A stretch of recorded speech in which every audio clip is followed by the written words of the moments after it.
Hi, everybody, and welcome back to Build. I'm your host, Cole Delbick. We are here live in the studio in New York City. If you grew up in the early 2000s, there was pretty much nothing better than Laguna Beach and the hills. And Kristin Cavallari was our reality TV North Star. After years of drama on MTV, she's at the helm of her own hit reality show, Very Cavallari. This season is the most emotional and revealing yet as Kristin balances work life, mom life, friends, and family with husband Jay Cutler, while her business, Uncommon James, continues to thrive. And if that wasn't enough, she also moonlights over at E! To help us break down all the latest award show fashions. So let's give it up for Kristin Cavallari. Hi, guys. Thank you. I'm so excited to be here. Thanks for being here. How are you doing? Thanks for hanging out today. Good. Yeah, I'm excited. I always love coming here. It's always a good time, so thank you. Thinking you must be so exhausted because the Globes were on Sunday and I saw you on that red carpet early. Thank you. And the coverage was great. So how were your Globes? It was a lot of fun. You know, I feel like I have the best of both worlds with all of that because I host a pre-show for E! For the big award shows, and I'm on for anywhere from an hour and a half to 2 hours. But I don't actually go to the awards, so I'm able to, see stars arriving on the carpet, see them in person, which is the most fun of it all. And then I get to actually watch the awards from my couch, which is kind of perfect, right? So it's always really fun, and I'm always very thankful that I'm still able to do it. That was my 4th Globes, so just really, really fun. You know, sometimes when I watch those shows, I'm like, have these people actually seen all these movies? But I was so impressed with you because your insight about like sort of the award season slate was so on point. Oh, thanks. I was like, okay, Kristin. Oh, I won't lie to you. Sometimes I have to BS my way through a little bit of it. It's hard to see everything. I mean, it is. I try to at least, even with the TV shows and stuff, I try to at least see a couple episodes so I know what I'm talking about. But there were a few that I wasn't able to see. Do you have any sort of thoughts about who might take Best Picture at the come Oscars time? Oh, man. There's been so many great performances this year. That's why this year is so much fun. I liked the Joker. I mean, it was so incredibly disturbing, but I thought Joaquin's performance was phenomenal, and he obviously won the other night, which was incredible. But I just thought, too, the movie itself was really great. So I would be happy if that movie won. But again, I mean, there's just so many great ones. It could really go any way this year. Yeah, I'm like still having nightmares from the Joker. I know. I made the horrible decision to watch it before I went to bed, and both Jay and I couldn't sleep that night. In the morning, we both were like, were you able to sleep? We were both up all night, like, thinking about it. It's intense. Did you have any sort of celebrity run-ins, like anyone you were particularly excited to see even? It was such a great year for the red carpet. I love Jennifer Aniston, of course, Charlize Theron, Gwyneth Paltrow. Like, those are all my favorites, and they were all there this year, which was really, really fun to see them. Brad Pitt, too. Hi, can we talk about Brad Pitt? At 56 years old, and his acceptance speech, you're like, God, you still got it. Yeah, he was awesome. So, good year. Well, I can't wait to see you at future award shows, of course. Thanks. But we have to talk about the new season of Very Cavallari, premiering on Thursday on E! Yeah. What I appreciate about you so much is that you are like a reality TV OG. Like, you are a veteran of the genre, and you know what makes like a good hour of reality TV. Thank you. And I really feel like the show has hit its stride this season. It feels sort of more authentic and personal. Yeah. So what has sort of changed in your life since the last time we saw you in season 2? Well, it is kind of funny because when I first pitched Very Cavallari, and of course at the time it wasn't called Very Cavallari, but I wasn't even really supposed to be on the show. I didn't want to be. I wanted to do it for Uncommon James, my company, my jewelry company, and I just thought I would pop in and out, but it would really be about my staff. And the first season, I'd say, was about 50-50, Jay and I and our personal life balanced with my staff and everything going on at Uncommon James. And then, second season, it morphed a little bit more into our personal life, and now third season, I'd say it's like 85% of our personal life and only a little bit of the staff and everything at Uncommon James. So it's kind of ironic that it's come full circle like this. I think it's been good though because I've been able to ease Jay into it. He was a little hesitant in the beginning, and now he has fun with it and he loves it.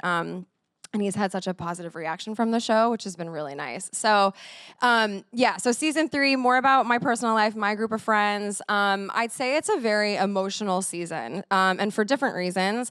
It starts off, you see the fallout that I have with a girlfriend, and even now, like watching those clips and having to talk about it, I feel like I'm reliving it, and with it premiering tomorrow night, I'm like starting to get anxious about it. And I started filming season 3 not talking about it. And I felt like ultimately every time we were filming, I had nothing to contribute in scene because the biggest thing going on in my life, it was hanging over my head, but I wasn't talking about it. Kelly was obviously a large part of the show. So something had to be addressed, and we just had to figure out which way we wanted to tell the story. I will say I think it's a little unfair to Kelly that the affair rumors and how she handled that is, of course, how the show is. Of course, the show is going to focus on the juiciest aspect of what went down. There was so much more to it. We touch on it in the show, but I do just want the audience to know that it was much more than that. So, anyways, and then later in the season, I go to Italy. I get to meet ancestors that I didn't even know existed, which was obviously emotional, but for very different reasons, and just such an incredible experience that I'm very thankful I was able to do. Yeah, no, I imagine right before the premiere, I would be a little nervous too. I mean, you've seen a lot of it, I'm sure, but just the public's reaction to it, the cast's reaction to it. Exactly, because it is so real, and it is one of the biggest things that happened in my life in the past year. And then to put it out there for everybody to judge, even though I've been doing this a long time, I still get anxious about it. And I'm always like, I don't even want to know what everyone's gonna say about it, But I decided, when to do a reality show, I'm all in. If I'm gonna do it, let's do it. Let's talk about what I'm really going through. I mean, like you said earlier, I know what the audience wants to see, and they do want to see the real, authentic stuff that we're going through. And coming from Laguna Beach in the hills, I was adamant about making Very Cavallari authentic and real. And I'm proud to say that Very Cavallari is about as real as you're gonna find on TV. So we gotta show what's really going on, I guess.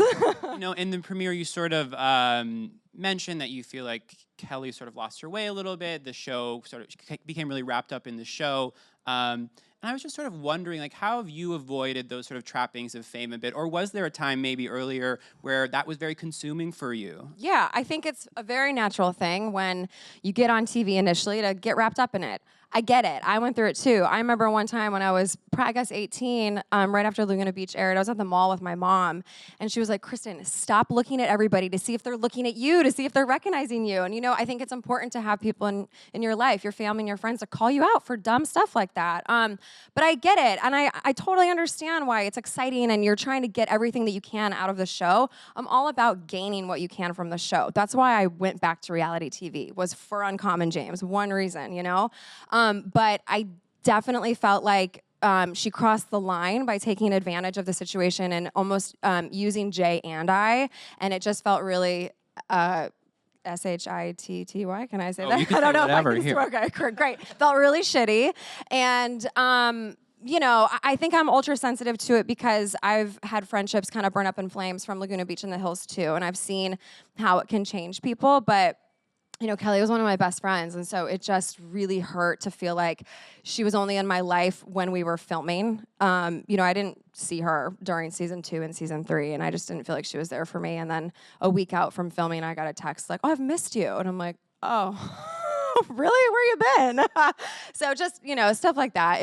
It really hurt my feelings, and I tried to talk to her about it, and now I'm telling you the whole season, so why do you even have to tune in? But tune in. Trust me, there's a lot more. It's much more than that.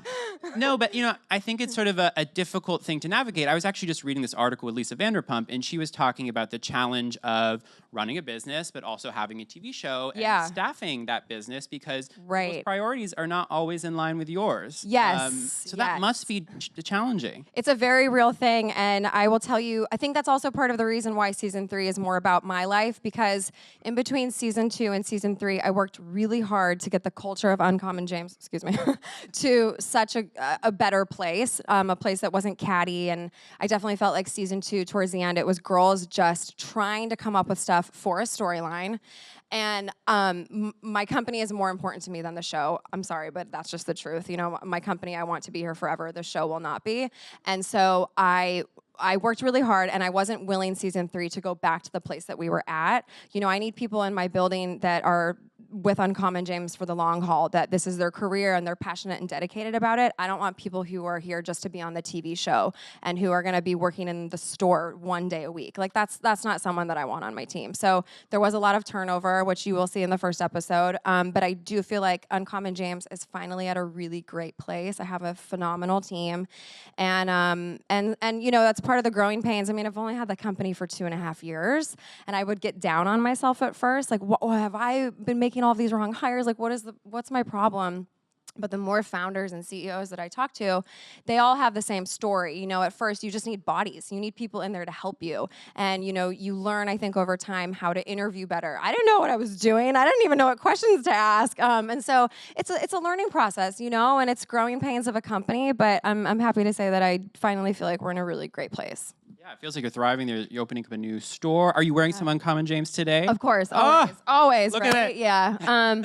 Yeah, all the dainty, effortless jewelry, which I love. Yes, we just opened up our second doors in Chicago. Congratulations, Thank that's you. amazing. Thank you. That was a really exciting moment for me for a few reasons. Obviously, the second store is a big deal because for me, it's a make or break it moment for the brand. Our Nashville store does really well, but can we recreate that? I mean, we're still figuring that out right now. But if the store does well, I'll open up another one. And if not, then obviously I'm not going to. So, I'm reading sales here for the next 6 months or so. And then if it keeps doing as well as it's been doing, I'll open up a store in Dallas, which would be awesome. But also Chicago, I have such an emotional tie there. Right. I lived there when I was younger. My mom and that whole side of my family is there. Jay and I met there. All three of my kids were born there. So it really felt like I was coming home, and Chicago has always been really supportive. And so it was just such a great, great moment for me.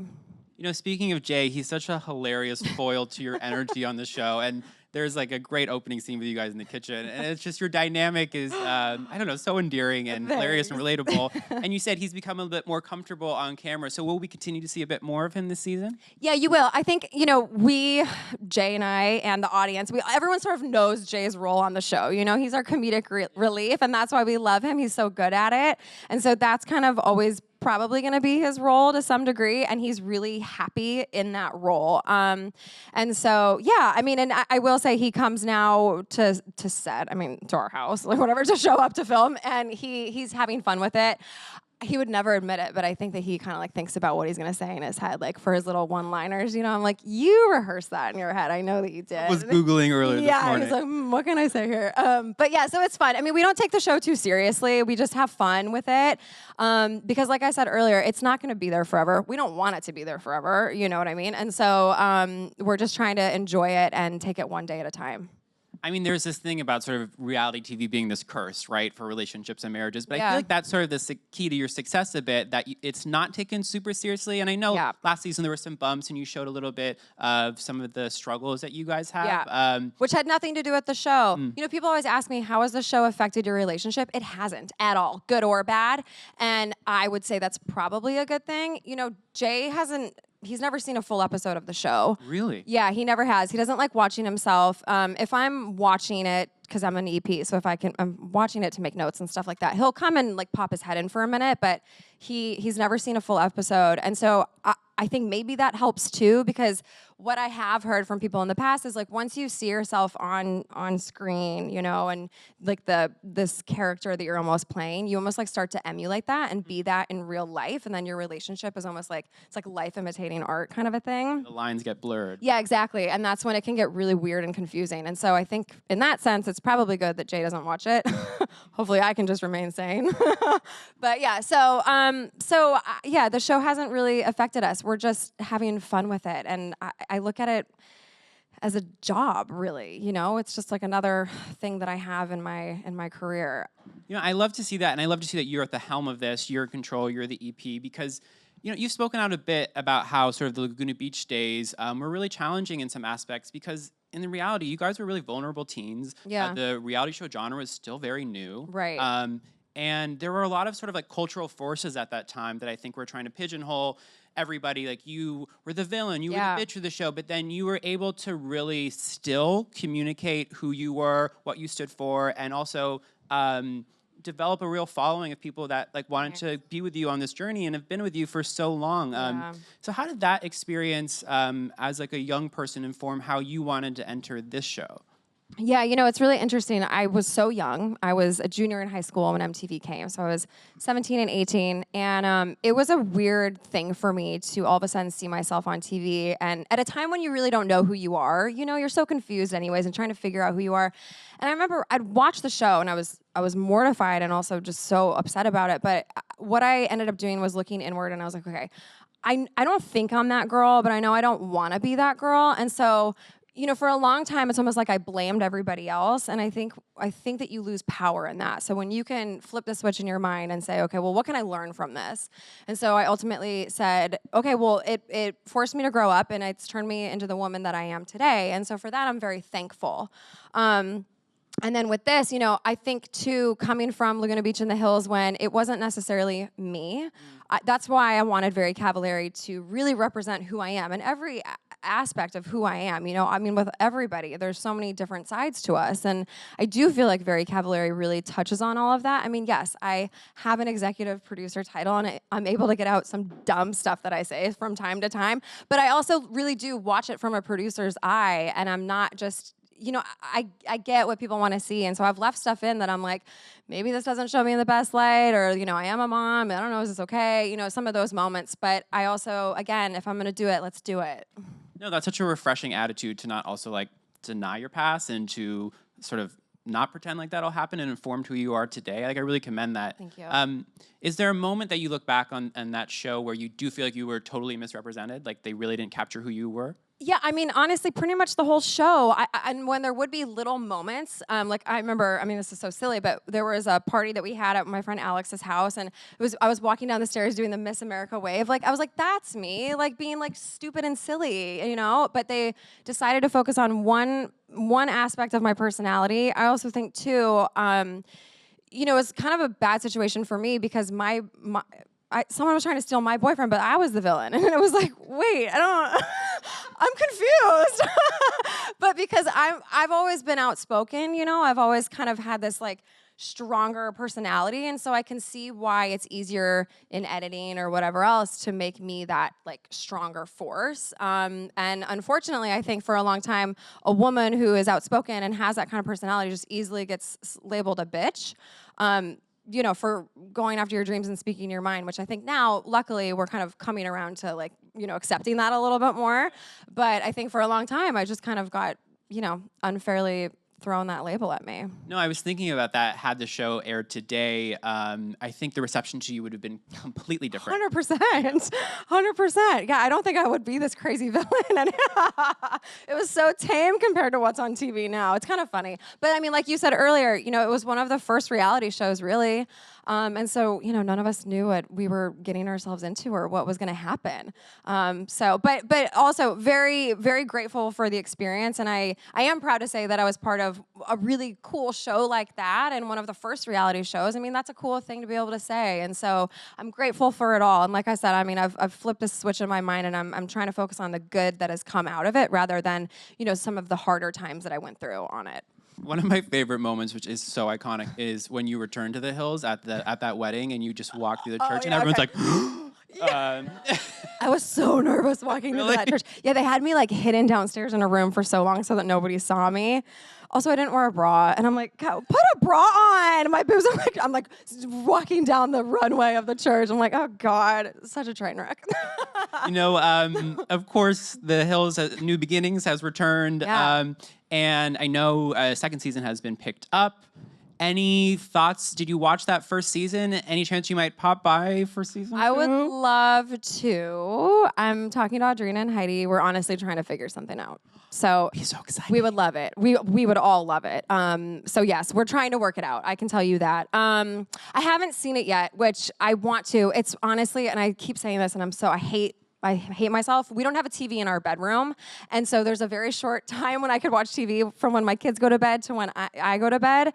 And I just don't watch TV. And I know that's annoying. I know that I'm that annoying person. Well, but you have it's so the much truth. too with the awards, you know. I'm tired. She's busy, guys. You know, before we go to audience Q&A, you mentioned your kids, and it's interesting, and I think such a commendable choice. You've decided to keep your kids' faces off of social media, and also they are not featured in the show. Yeah. And I think that must be really difficult, especially given, as a public figure, it's really hard to maintain any semblance of privacy, I imagine. Yeah. But are you sort of constantly reevaluating that decision as our culture changes? No, it's... No, Jay and I, no one will ever persuade us. Producers try every season to get our kids on the show, and we're like, no, get out of our face. You know, the thing is, we just want them to be kids. They're 7, 5, and 4. They're little. You know, we want them to have as normal of a life as possible. You can't have a normal life with cameras in your face. It's hard enough being a kid. Just be a kid. Also, too, they may want no part of this life, and they may want to live a very private life, and I don't want to rob them of that decision. When they're old enough to decide if they want to be on social media or whatever it is, then that's a discussion that we can have, and by all means. But I want them to be able to have that decision. It's their life. Well, and also, you're particularly informed on this issue, and it's very sensitive, I imagine, to you as a young person who maybe didn't sort of recognize Yeah. the severity or the gravity of what they were doing on TV at a young age. Right. I mean, it's so hard being a kid and then having all these people judging you. It's like it's too much. Just be a kid. Just do kid things. I know. I mean, especially with social media. I mean, parenting in the public eye seems so treacherous these days with mom shamers. I think being a parent, period, is hard. Yeah. Today. It's hard. How do you deal with that, especially with like the social media element? Because it's sort of empowered people to weigh in good and bad. Right. I mean, so I think the biggest challenge is going to come when my kids finally get on social media, when they have their own page. That's a whole different set of problems. But the one thing, you can say whatever you want to me. I don't care. I'm used to it by now. But when you come after my kids, I'm like, oh, hell no. Those are my babies. And so that's like the one time I just get heated. But, I also have to remember, it's like all the same self-talk that you do yourself. Like, these people have no idea what they're talking about. Ultimately, if you love yourself and you're happy, you're not going on social media or whatever and tearing people down. You're trying to spread positivity. I think it just overflows when you're a confident, happy person. And so if you can look at it that way, you have to understand people that are trying to tear you down. It's to make themselves feel better for a few minutes. It ultimately has nothing to do with you. It's about them. And if you can look at it that way, it's kind of like you almost have compassion for them. So no, that's such a good perspective that I think that we would all benefit from, seriously. Yeah. We have some questions for you from the audience. Cool. First question. Hi. Hi. Listen, congratulations on the second opening in Chicago, the store. Thank you. Do you have? I know you kind of mentioned Dallas would be like the third, but do you have any plans to do maybe a store here or in LA? So I will tell you, New York is a big market for us, and Jersey. We have thought about it, and it's definitely on my radar. We have a little pop-up, if you will, at the Grove out in LA that we've had for about 1.5 years. We'll be there for indefinitely, so whenever we're ready to pull the plug. I don't think I would ever actually open up a store in LA, but I love having this pod at the Grove because it's sort of the best of both worlds. But New York, I think I would do Dallas, and then I would probably come here. So maybe. Yeah, we'll see. Come to New York. You can stop by all the time. I know, We'd love right? it. You can just open up right here next to you guys. Build, we'll create a home. There you go. We have one more question for you. Hey, Hi, Kristin. how are I'm you? Kevin. Nice to meet you. You too. Wondering, what are you and Jay going to do for Valentine's Day? A great question. So we are actually going to be in Chicago at the store. We're doing a little Q&A, but then the next day we're going to go to Aspen and go skiing for the weekend. Nice. So we will make a little weekend out of it. Yeah. Cool. Nice to meet you. Yeah, you too. Before we let you go, any last teases for this new season? Oh, man. I think I told you everything on the season already, so I don't know what else I can say.